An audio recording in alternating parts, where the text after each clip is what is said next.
Nefnd innanríkisráðherra leggur til hertar reglur heimildir útlendinga utan EES til að kaupa fasteignir í dreifbýli hér á landi. Hingað heim nefnd innanríkisráðherra leggur til hertar reglur heimildir útlendinga utan EES til að kaupa fasteignir í dreifbýli hér á landi. Tillögurnar útiloka eignarhald þeirra á fasteignum í atvinnustarfsemi í dreifbýli og miða því að verja hagsmuni framtíðar kynslóða. Þorbjörn Þórðarson.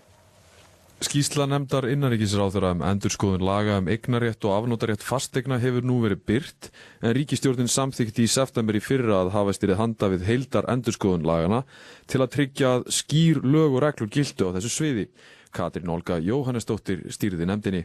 Sá kafli skýrslunar snýr að eignarrétt í fasteignum utan þéttbýlis áhugaverður í ljósi máls kínverska fjárfestisins Huang Nubo sem vildi kaupa Grímsstaði á fjöllum og reisa þar golfvöll og hótel.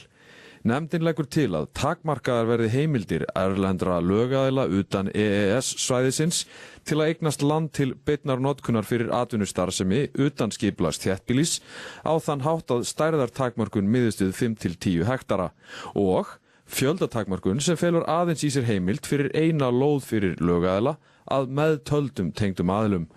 Varðandi afnotarétt þá leggur nefndin til að erlendir aðilar geti tekið allt það land á leigu sem þeir hafa þörf fyrir til beinnar notkunar fyrir atvinnustarfsemi til dæmis 10 ára án sérstakra heimilda í stað 3 ára eins og nú er. Þetta myndi þýða, svo það sé sett í samhengi við mál Huang Nubo, að sveitarfélagi Norðurþing gæti keypt Grímsstað á fjöllum og leigt Huang fasteignina til 10 ára, svo dæmi sé tekið. Tillögur nefndarinnar útiloka hins vegar að Huang Nubo eða einhver á hans vegum geti keypt Grímsstað á fjöllum. Nefndin horfði til lagaumhverfisins á Norðurlöndunum í vinnu sinni. Þetta mjög sambærilegt. Ef þú berð þetta saman við reglurnar í nágrannalöndunum þá þetta mjög líkt og það í raun og veru verið að taka upp svona reynslu þeirra á lærdóm og setja það inn í íslenska löggjöf eða leggja það til. Hanna Birna segir að tillögur nefndarinnar verði kynntar í ríkisstjórn á næstu dögum og segist reikna með frumvarpi með haustinu.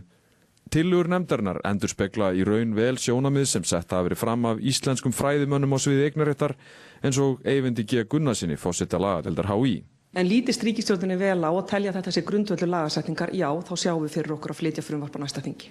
En hver eru rökin fyrir því að skerða heimildir útlendinga utan EES-svæðisins til þess að kaupa fasteignir utan þéttbýlis?